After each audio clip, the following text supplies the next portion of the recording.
भव्य आत्माओं, बात है चारित्र की कि मैंने इतनी सारी प्रतिमा ले ली और फिर भी संसार चारित्र बन गया। तो कैसे बात बने? एक बार की घटना, कुछ व्यक्ति अमेरिका में बहुमंजिल बिल्डिंग देखने गए और सामने चौकीदार ने कहा, कितनी मंजिल तक देखोगे? हम देखना चाहते हैं जहां से पूरा वाशिंगटन दिखाई दी जाए। ठीक है, वो 7वीं मंजिल से दिखाई देगा, मगर आज लिफ्ट काम नहीं कर रही। हमें तो देखनी है, तो जीने से जाना पड़ेगा। ठीक है, उन्होंने तय करा, अपनी अपनी बात कहते चलो, थोड़ा मंजिल पार हो जाएंगी, कुछ 17 मंजिल तक जाना है। बात करते रहे करते जब अंतिम व्यक्ति का नंबर आया, वो कहना, मैं क्या बताऊं, मैं तो चाबी भूल गया। तो ये स्थिति है, यदि मेरे अंदर नाम का चारित्र लिया हो और काम का न लिया हो तो चाबी भूल गए। तो विचार करो क्या होगा? पहुंच जाऊंगा मंजिल? ना पहुंच सकोगे। तो बंधुओं, आचार्य बताते हैं, एक बार की घटना जो लिखी है एक ज्ञानी ने, नाम था खलील जिब्रान, दार्शनिक थे। उन्होंने कहा, एक फकीर सूफी यात्रा के लिए चला, लंबी यात्रा थी, और उसने 1 टका साथ में ले लिया। उस वक्त 1 टके की कीमत थी, पूरे दिन का खर्चा निकल जाए, भोजन भी कर ले और टिकट भी ले ले। एक उसके जानने वाला धनपति एक सोने की थैली भर के लाया, लो ये ले जाओ, 1 टके में क्या होगा? क्योंकि तुम्हें यात्रा लंबी करनी है। फकीर ने कहा, बात तो ठीक है, मगर विचार तो करो, मैंने तेरे से 1 थैली सोने की ले ली और मैं कल मर गया तो थैली क्या काम आएगी? मैंने 1 टका लिया है 1 दिन का, अगले दिन की अवस्था अपने आप होगी। यदि मेरे विचार हो जाए तो मेरे बढ़त पलेंगे, यदि विचार थैली के हैं तो व्रत पलने वाले नहीं है। बस 1 दिन का हो तो आचार्य कहते यही पदम लेश्य है, और थैली का हो तो पदम लेश्य नहीं है। इसलिए आचार्य ने लिखा भी है, आहगा अपनी मौत का कोई बसर नहीं, सामान 100 वर्ष का पल की खबर नहीं। मगर मैं करता क्या हूं? क्योंकि मैं मुनि बन गया हूं, टिकट ले लिया है, मगर जीतना जरूरी है क्या? जीतेगा जब ही जब तेरा समर्पण परमात्मा की तरफ होगा। अभी तेरे पास एक दर्पण ले जिसमें तुझे दिखाई दे जाए। विचार करो, एक कैमरा किसकी फोटो लेगा? ऊपर की लेगा, और तेरे अंदर जो हड्डी टूटी है उसकी फोटो ले लेगा क्या? उसके लिए एक्सरे मशीन के पास जाना पड़ेगा। तू चाहे मशीन एक्सरे की हो और मेरे मल जा जाए, नहीं आएगा। तेरा मन तेरे अंदर है, उसे तू ठीक करेगा जब ही तेरी पदम लेस्या बनेगी और जब ही तेरे व्रत पलेंगे। मगर मैं व्रत पालना चाहता नहीं, और मैं नहीं जाने कहाँ कहाँ पहुँच जाता हूँ, क्योंकि मैंने मुनि हूँ, आसान किया है। किस पे? अपने पे, तुम पे। यदि तुम पे किया तो मुझे नीचे जाना है, और अपने पे किया है तो ऊपर जाना है। बस इतना जानना ही पदम लेस्या है कि मैंने जो व्रत लिए हैं अपने कल्याण के लिए लिए हैं, किस पे शान नहीं टेका है। इसलिए फिर जो भी बताया था महाराज जी ने, अब प्रतिमा ले ली और कोई बगैर सोले का आ गया, तो रोटी खानी थी थाली की या कमरे की? विचार तो करो। आज तो देखने में आता बड़ी अजीब की बात है, मुनि महाराज हार ले रहे और बाबा जी दो प्रतिमाधारी और कह रहे शुद्धि बोलो। बाबा जी 10 है, वो छोड़ो, वो कह रहे शुद्धि बोलो। ऐ जी महाराज जी मिले, शुद्ध तो अपना आप ही है, अब शुद्धि की जरूर है क्या बाबू जी? जब तुमने महाराज को शुद्धि बोल के तू नहीं दिया,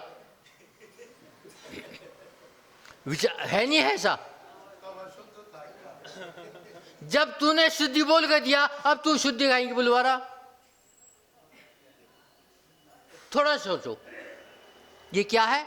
ये बोझ है, बोध नहीं है। जिस दिन बोध हो जाएगा उस दिन पदम लेस्या आ जाएगी। बोझ, हाँ, बोध नहीं है। बोध का नाम पदम लेस्या और बोझ का नाम कृष्ण लेस्या या नील लेस्या कह दो, बस इतने ही तो अंतर है। आचार्य कहते हैं अपनी भूमिका बनाओ, जहां तक कर्म आते हो, जो रास्ता कर्मों का हो उस पे सावधान हो जाओ, वहां जागरूक हो जाओ, ये आना जाए। आचार्य कहते हैं जब तेरी जागरूकता होगी, और जितनी जागरूकता होगी तो तेरे पास कर्म नहीं आएंगे। जैसे कि एक व्यक्ति को अपनी बिल्डिंग बनवानी है, उसने इंजीनियरों को, आर्किटेक्ट को बुलाया और नक्शा बता दिया। उन्होंने नक्शा बना के दिया, ये डाइनिंग रूम, ये बेडरूम, ये स्टडी रूम, ये किचन, ये अतिथि रूम सब बना दिए। उस मालिक ने कहा नक्शा तो बहुत सुंदर है, मगर ये बता पानी कहाँ चुएगा, कहाँ से टपका लगेगा? वो इंजीनियर कहता टपका क्यों? मैंने सुना है मकान बनते चून लगते हैं। जिसे टपके का ध्यान है उसके पर चलेंगे, और जिसे टपका का ध्यान नहीं, बरस चलेंगे क्या? विचार करो। मैं बरस चलाना चाहता हूं क्या? क्योंकि मेरे आसान का ध्यान है, अपना ध्यान है ही नहीं। तो आचार्य कहते हैं बस इतना समझ ले कि संवर्ग कैसे हो, ये आश्रम कैसे रुके,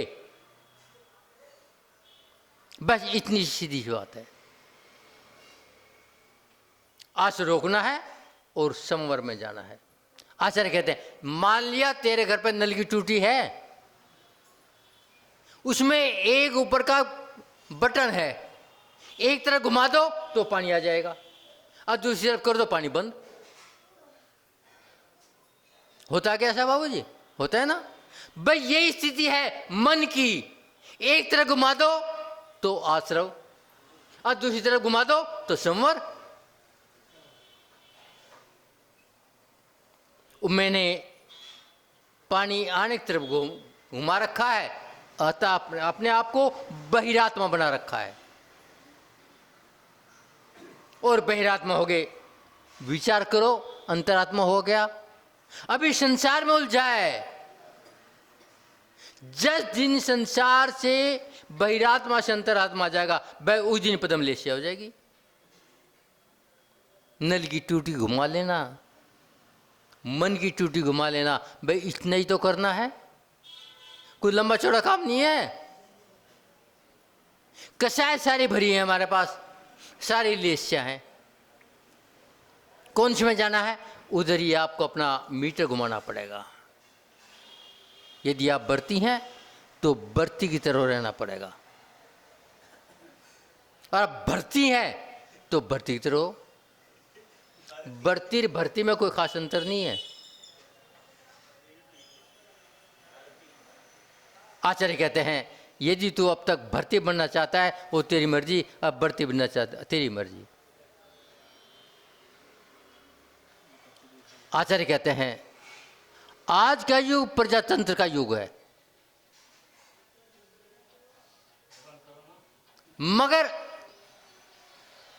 तूने आज तक अन्य अन्य को वोट दी है, आज तक अपने आप को वोट नहीं दिया। यदि मन वचन काय से अपने को एक बार वोट दे लेता तो 3 लोग का नाथ हो जाता। महावीर ने अपने को एक बार वोट दिया। बेशक जीतने के लिए 12 साल लग गए, आदिनाथ ने एक बार वोट दिया। बेशक 1000 साल लग गए, मगर आज तक अपना वोट दिया क्या? मैंने अन्य को अर्थात दूसरों को दिख रहा, अपने को आज तक नहीं देखा। यदि अपने आप को देख लूं तो आचार्य कहते होगी पद्मलेश्या। पद्मलेश्या कोई तुम्हारे लड्डू वाली की दुकान नहीं है? क्या नाम है? बहादुआ। चल जो भी है, ये दुकान मेरी अपनी है। अभी बताया था थाली देख ले तो पेट भर ले, अरे इनका शोला देख ले तो भूखा मर जा। तो यही तो पद्मलेश्या है। अपने को देखो। एक दिन पहले बताया था जिस दिन तेने प्रतिमा ली या साधु बना, उसने सोच लेना ये परीक्षा तो आएंगी। इसे थोड़ा सा अपने पर नजर रखना, किसी पर आसान मत दिखाना।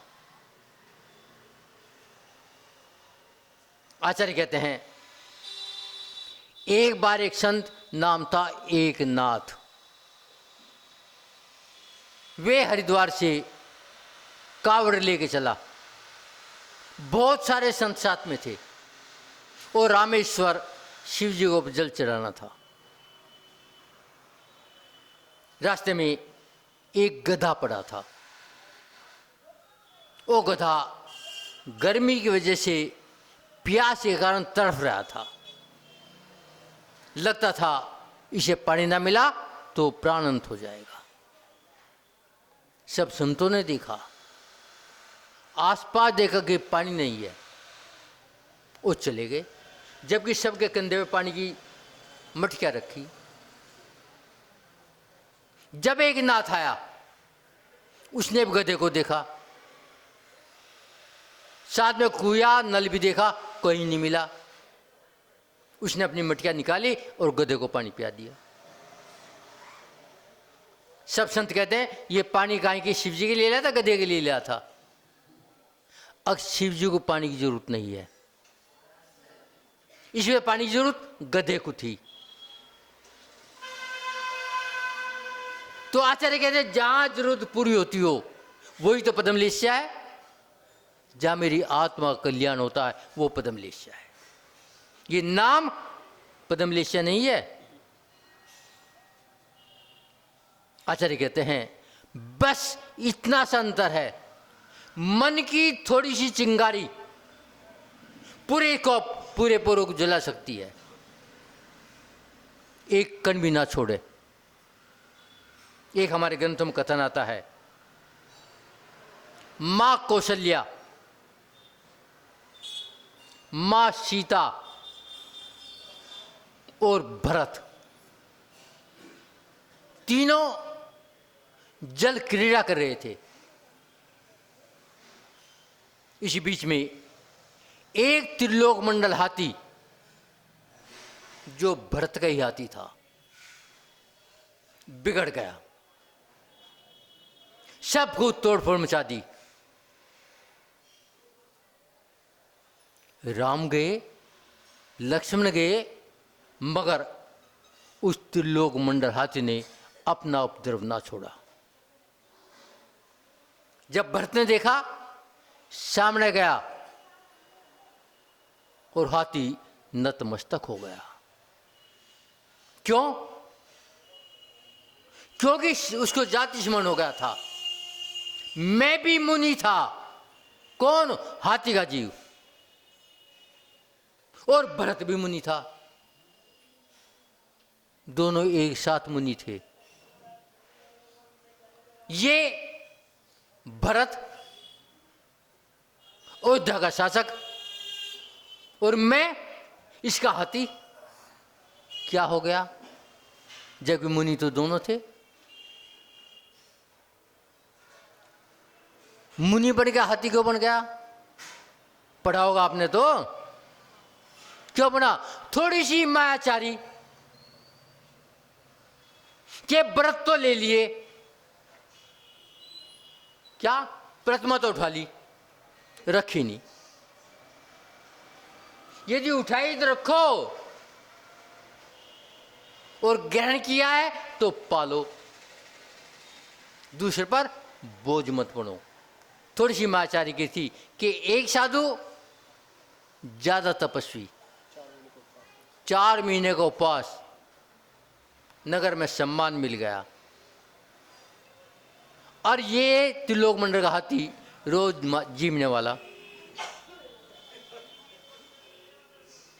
आके चित्रमास पूरा है, महाराज बिहार करके, और ये आके वैसे जानबूझकर नहीं, आते हुए ही उस वृक्ष के नीचे बैठ गए।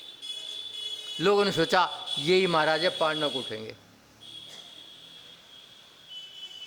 बस आज तो पकवान मिलेंगे, डोसा बड़ा, इडली क्या बोलते हैं, सांबर बड़ा। वो आज वहाँ उस जमाने में रिवाज नहीं था, उसमें तो हलवा पूरी का रिवाज था। सांबर बड़ा तो था ही नहीं, पिज्जा भी नहीं था महाराज, अब पानी की फुल्की भी नहीं थी। भाई इतनी से मायाचारी कहाँ पहुँचा दिया? हाथी सूंड लटका सड़क में फूंक मार रहा। कौन? मुनि। जब कर्मों ने मुनि को नहीं छोड़ा तो तू तो प्रतिमाधारी है।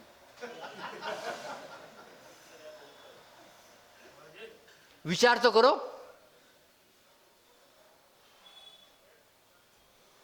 आचार्य कहते हैं जितने नियम लिए हैं निष्ठा से पालो, नहीं तो तिरंज गति से पालो, तिरंज गति से पालो।